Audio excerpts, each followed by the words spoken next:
Hello বন্ধুরা, কেমন আছো তোমরা? পুজো সবার কেমন কাটলো? আমার ভীষণ ভালো কেটেছে। তো আজকে আমি তোমাদের সাথে আর একটা অন্যরকম ভিডিও নিয়ে এসেছি, যেটা হচ্ছে একটা পুজোর পরে একটু ঘুরতে গেছিলাম, মনটা খারাপ হয়ে গেছিলো। তো মাঝে মধ্যে আমি ঘুরতে ঘুরতে যাই, কিন্তু ভিডিও সেভাবে করা হয় না। তো ভাবলাম চলো তোমাদের সাথে আমার ঘোরার ভিডিওগুলো একটু শেয়ার করব। তো পরে আমি সেটা অন্য কোনো ব্লগ চ্যানেল করব, ট্রাভেল ব্লগ চ্যানেল, সেখানে আমি দেব। তো এখন এই মুহূর্তে আমি তোমাদের সাথে আমার এই চ্যানেলেই শেয়ার করছি। তো আমরা গিয়েছিলাম বালেশ্বর, যেটা বালেশ্বর থেকে এই জায়গাটা হচ্ছে পঞ্চলিঙ্গেশ্বর মন্দির। তো অনেকেই তোমরা গিয়েছো, আবার অনেকেই যাওনি। তো যদি না গিয়েছো যারা, তারা যাবে। ভীষণই ভালো জায়গা, ভীষণ একটা পজিটিভ ভাইবস দেয়। অবভিয়াসলি ভগবান যেখানে আছে সেখানে পজিটিভ তো হবেই সব কিছুই, কিন্তু কি বলতো, মানে জায়গাটা এত সুন্দর, আমি ভাবতে পারিনি এত সুন্দর হবে। আর আমাদের একদমই কম সময় ছিল হাতে, কারণ এটা আমাদের ফেরার দিনে ছিল। ফেরার দিন আমাদের দুপুরবেলায় ট্রেন ছিল। তো আমরা সকালবেলায় 10টা থেকে 10:30 নাগাদ আমরা বেরিয়ে পড়েছিলাম। তো আমার একটা হাজব্যান্ডেরই এক কলিগের বাইক নিয়ে গেছিলো। তো আমরা গিয়েছিলাম পঞ্চলিঙ্গেশ্বর। এটা বালেশ্বর থেকে তোমাদের মোটামুটি 22 কিলোমিটার হবে, যেতে হবে। তো এত ভালো লাগছিল, আর এখনই যেন শীতের আমেজ শুরু হয়ে গেছে। একদম ঠান্ডা ঠান্ডা একটা বাতাস, আর এই জায়গাটা তো পুরো ঠান্ডা, বেশ সুন্দর একটা ঠান্ডা লাগছিল, আর মনে হচ্ছিল শীত চলেই এসেছে। আর ভীষণই ভালো লাগছিল। বাট সকালবেলা রৌদ্র প্রচণ্ড ছিল, যেহেতু দুপুরবেলা, কিন্তু তারপরেও না কষ্ট হচ্ছিল না, মানে আর এত ভালো লাগছিল। অনেক কটা সিঁড়ি ছিল, অনেকগুলো, মানে আমি গুনিনি সেভাবে, তোমাদের বলতে পারবো না। আর দেখো পাশ দিয়ে কি সুন্দর ঝর্ণা বয়ে গেছে। তো অনেক দূর থেকে ঝর্ণার আওয়াজ শুনতে পাচ্ছিলাম। তো আমি দেখছি যে ঝর্ণার আওয়াজ, আর আমি না অনেক আগে একটা ভিডিও দেখেছিলাম, আর আমি যেহেতু বালেশ্বর আসবো সেই জন্য আমি গুগলে দেখে নিয়েছিলাম কি কি ঘোরার জায়গা আছে। অ্যাকচুয়ালি এটা ঘোরার জন্য আসিনি, আমার হাজব্যান্ডের কাজের উদ্দেশ্যেই আসা বালেশ্বর। তো আমি যেহেতু একাও ছিলাম বাড়িতে, আর আমার সেরকম কোনো কাজ ছিল না এখন, আর আমার মনটা ভীষণই খারাপ লাগছিল, যেহেতু পুজোর সময় এত হই হুল্লোড় করার পরে চুপচাপ ঘরে বসে থাকতে কারোই ভালো লাগে না। তো আমাকে ও বললো চলো, সকাল থেকে তো আমার কাজ থাকে, তো বিকেলবেলা আমি ফ্রি থাকবো, তোমাকে কিছু কিছু জায়গায় ঘুরিয়ে দেবো, আর ফেরার দিনে তুমি যদি কিছু প্ল্যান করো, দুপুরে আমাদের ট্রেন, তোমাদের ঘুরিয়ে দেবো। তো এখানে আমি দেখে নিয়েছিলাম এটা গুগলেই, দেন আমি বললাম চলো যাই। তো অবশ্যই বাবা ডেকেছেন, আসার সুযোগ হয়েছে। দেখো কি সুন্দর একটা, মানে এত দূর থেকে না, আমি ভাবছিলাম এত আওয়াজ, তারপরে সামনে এসে যখন দেখলাম আমি তো অবাক। আর এই জায়গাটা দেখে আমার মনে হচ্ছিল আমিও নেমে পড়ি।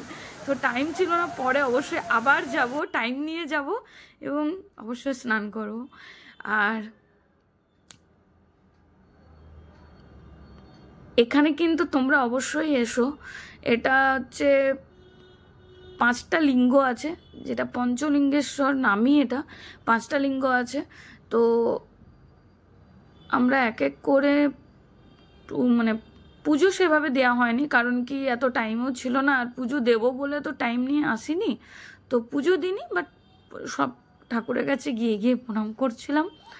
আর আমার তো আসতে সত্যি ইচ্ছে করছিল না, মনে হচ্ছিল, ইভেন আমি আমার হাজব্যান্ডকে বলছিলাম যে ভালো লাগছে না এত কম টাইমের জন্য এসে, এখানে যদি এতগুলো সিঁড়ি উঠে এলাম উপরে, জাস্ট বসতেও পাবো না। তো পরে না আরও তোমার কাজ যদি থাকে, তোমার যদি কাজ নাও থাকে তাও আসবো, ইভেন বাবা মাকেও নিয়ে আসবো ভেবেছি। আমার তো খুব ভালো লেগেছে জায়গাটা, আর আমার যে জায়গায় ভালো লাগে, আমার মনে হয় বাবা মা, আমার বাবা মা, আমার শ্বশুর শাশুড়ি মশাই, তো সবাইকে নিয়ে আসি। তো ভীষণই ইচ্ছে পরের বারে আবার আসবো, আর এখানে এসে কিছুটা টাইম কাটিয়ে যাব। তো এখানে দেখো, এখানে আমরা প্রণাম করছিলাম, বাবার দর্শন করছিলাম, প্রণাম করছিলাম। এবং এর পরে দেখবে একটু জলের মধ্যে না, সেখানেও আছে, এখানেও নাকি একটা লিঙ্গ আছে। তো জানি না, পুরো জলের মধ্যে আছে, দেখতে তো কিছু পাচ্ছিলাম না।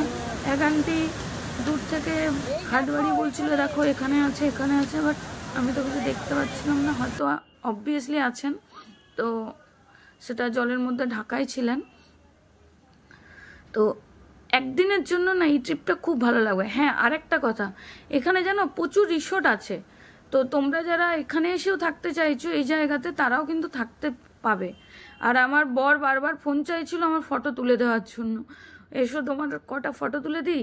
আমি ফটো তুলতে ভীষণ ভালো লাগে, আর আমার না মাঝে মাঝে রাগ করি আমি, ফটো আমার তুলে দেয় না বলে। তো এবার ও দেখছে যে তার আগেই আমি বলে ফেলি বাবা ফটো তুলে দিই, তো কয়েকটা ফটো তুলেও ছিলাম, পরে তোমাদের সাথে শেয়ার করব।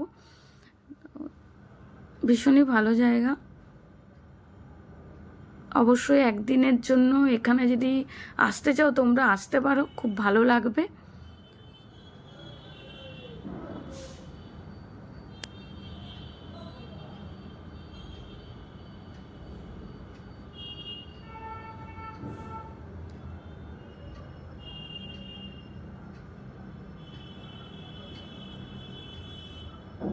ফিরে যেতে হচ্ছিলো বলে মনটা একটু ভালোই লাগছিল না, কারণ তারপরে আবার ট্রেন জার্নি, তো ব্যাপার সেটা নয়। এই জায়গাটার থেকে ফিরে আসতে ইচ্ছে করছিল না, সত্যি কথা বলতে একদমই ইচ্ছে করছিল না, বাট ফিরতে তো হবেই, তাই না?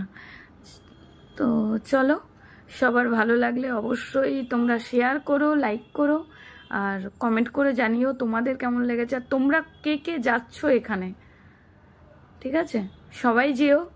আর কে কে রিসেন্ট যেতে চাইছো সেটা বলবে। এই যে শীতের আমেজ শুরু, এই টাইমে যা ভালো লাগবে এখানে, আর যদি বাইক নিয়ে আসতে পারো, সিরিয়াসলি বলছি ভীষণ ভালো লেগেছে আমার। আর তোমাদেরও যারা বাইকে জার্নি পছন্দ করো, আমার মনে হয় তাদের খুব ভালো লাগবে। বালেশ্বরে আরও কিছু জায়গা আছে যেটা আমি তোমাদের সাথে পরে শেয়ার করব। তো আমি কিছু কিছু ভিডিও করতে পেরেছি, কারণ সেভাবে তো ভিডিও করিনি, তো যতটাই তোমাদের দেখাতে পারবো অবশ্যই দেখাবো। চলো টাটা, ভালো থেকো।